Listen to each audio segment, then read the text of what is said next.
quatrième et dernière vidéo du chapitre Unités de temps et de masse.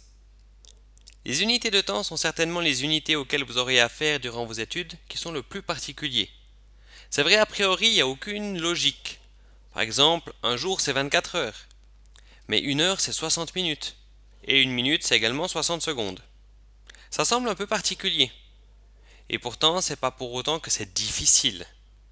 Par exemple, vous savez très bien que si dans une heure il y a 60 minutes et que dans chacune de ces minutes il y a 60 secondes, eh bien dans une heure il y a 60 fois 60 secondes, donc 3600 secondes.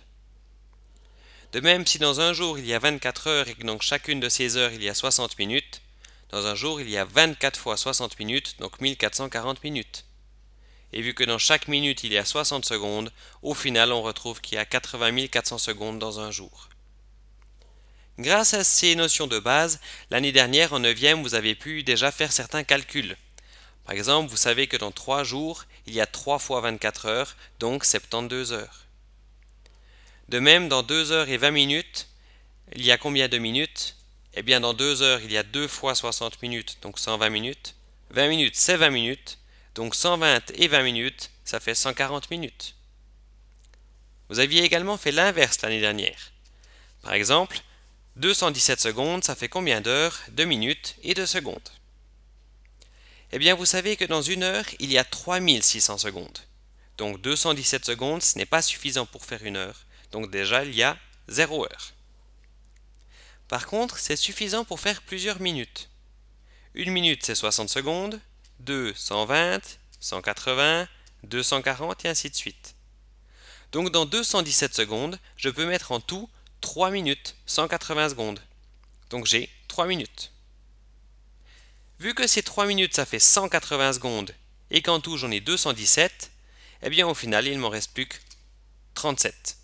Donc 217 secondes, c'est 0 heure, 3 minutes et 37 secondes. Toutes ces choses-là, vous les avez vues en 9e année et les maîtrisez relativement bien. Mais cette année, il y a quand même une nouveauté qui est un petit peu plus compliquée. C'est qu'on va utiliser ces unités de temps, mais avec des virgules. Par exemple, 1,5 heure. Ça fait combien d'heures et de minutes? Souvent, quand je pose cette question aux élèves, certains me répondent spontanément, vu que c'est 1,5 heure, ça doit faire 1 heure et 50 minutes. Mais non, bien sûr, c'est faux. 1,5 heure, c'est en fait 1 heure et demie. Et 1 heure et demie, le temps d'un match de foot, eh bien ça fait 1 heure et 30 minutes. Ce calcul-là est assez simple parce que c'est 1 heure et demie. Mais si par exemple on aimerait savoir combien ça fait d'heures et de minutes, 1,3 heures, comment on fait? Eh bien pour le comprendre, reprenons la première ligne. 1,5 heure, ça fait déjà 1 heure pleine. Donc ce 1 est facile à placer. La question c'est de savoir ce virgule 5, ça fait combien de minutes? 0,5 heure, c'est 0,5 fois 60 minutes. Et en faisant ce calcul, eh bien directement on tombe sur les 30 minutes.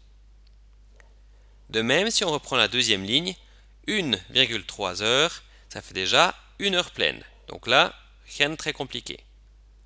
La question, c'est de savoir ce 0,3 heures, combien ça fait de minutes.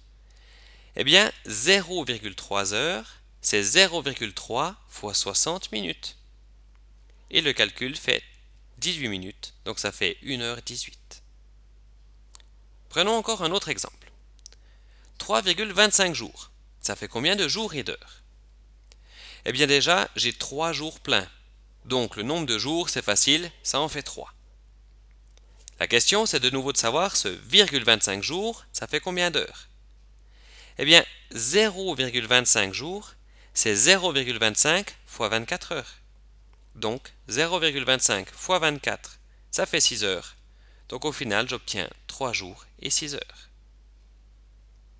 On pourrait encore aller un peu plus loin dans la difficulté en transformant des jours en jours, heures et minutes. 2,4 jours, eh bien déjà, le 2, il est facile à placer, ça fait 2 jours pleins. Ce 0,4 jours, 0,4 jours, eh bien, ça fait 0,4 fois 24 heures. Donc 0,4 fois 24, ça fait 9,6 heures. La difficulté supplémentaire, elle est là, c'est que 9,6, il me reste une virgule que je ne veux pas. Alors comment faire? Eh bien on recommence. 9,6 heures, ça fait déjà 9 heures pleines. Ce virgule 6, 0,6 heures, c'est 0,6 fois 60 minutes. 0,6 fois 60, ça fait 36 minutes. Donc 9,6 heures, c'est 9 heures et 36 minutes. Au final, 2,4 jours, c'est 2 jours, 9 heures et 36 minutes. Dans les exercices, on vous demandera encore de faire l'inverse. Là, on avait des virgules qu'on a transformées en jours, heures et minutes. Et cette fois, c'est l'inverse. Vous avez des heures et des minutes qu'on vous demande de transformer en un certain nombre d'heures. Mais pour faire ce calcul, on fait simplement l'inverse. Une heure, on sait que c'est une heure, il n'y a pas de souci. Mais 24 minutes, ça fait combien d'heures? Bien, la question, c'est de savoir 24 minutes, ça fait combien par rapport à 60 minutes? Et le calcul, c'est donc 24 divisé par 60, 0,4. On a donc 1 heure et 0,4 heures, ça fait 1,4 heures. Enfin, un dernier exercice encore plus compliqué. Cette année, vous n'aurez pas à en faire dans les exercices du livre ou bien du cahier. Par contre, vous aurez à en faire en 11e année. Donc si vous l'avez déjà compris maintenant, bien c'est tout bénéfice pour vous. 2 heures, 36 minutes et 20 secondes, ça fait combien d'heures? Bien déjà, 2 heures, ça fait 2 heures, pas de souci. 36 minutes, ça fait combien d'heures? La question, c'est de savoir 36 minutes, ça fait combien par rapport à 60 minutes? Donc 36 divisé par 60, 0,6 heures. La nouveauté, c'est de transformer des secondes en heures. Ça, il va falloir faire en 2 étapes. Déjà, on va transformer les secondes en minutes, puis ces minutes en heures. Alors 20 secondes, ça fait combien de minutes? 20 secondes par rapport à 60 secondes, ça fait 20 sur 60. Là, j'ai donc mes minutes. Et ces minutes, pour les transformer en heures, eh bien, je dois encore une fois diviser par 60. Donc au final, j'obtiens 0,005 périodiques. Donc 2 heures plus 0,6 heures plus 0,005 périodiques d'heures, eh bien ça fait 2,605 périodiques heures. Ce que vous voyez maintenant à l'écran, c'est la nouveauté de cette année. Si vous avez tout compris, c'est très bien, vous pourrez directement passer à la suite. Mais si ce n'est pas le cas, vu que c'est très technique et qu'on est allé relativement vite, eh bien n'hésitez pas à reprendre encore ces histoires d'heures, de minutes et de secondes avec les virgules. Pour terminer, dans les exercices, on va encore vous demander de travailler avec les unités de masse. L'unité de masse qu'on utilise le plus, l'unité de masse basique on pourrait dire, c'est le gramme, qu'on note par la lettre G. Dans cette partie du chapitre avec les unités de masse, eh bien il n'y a rien de très particulier, c'est vraiment tout simple, aucun piège.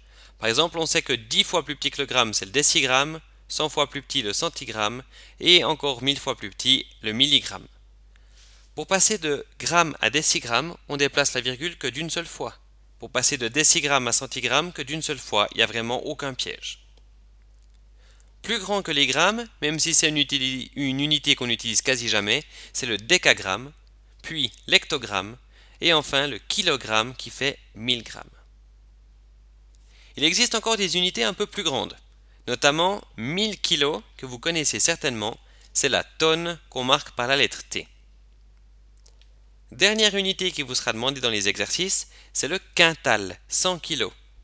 Alors ce quintal, comme ça maintenant vous le connaissez, vous pourrez l'utiliser dans les exercices, mais dans la vraie vie, vous ne l'utiliserez pas puisque c'est une ancienne unité qu'on n'utilise plus, qui est même interdite dans le domaine de la santé, du commerce ou de l'administratif.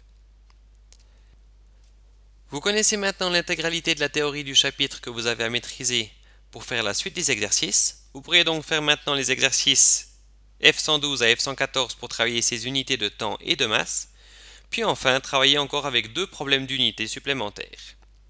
Bon travail et bonne fin de chapitre.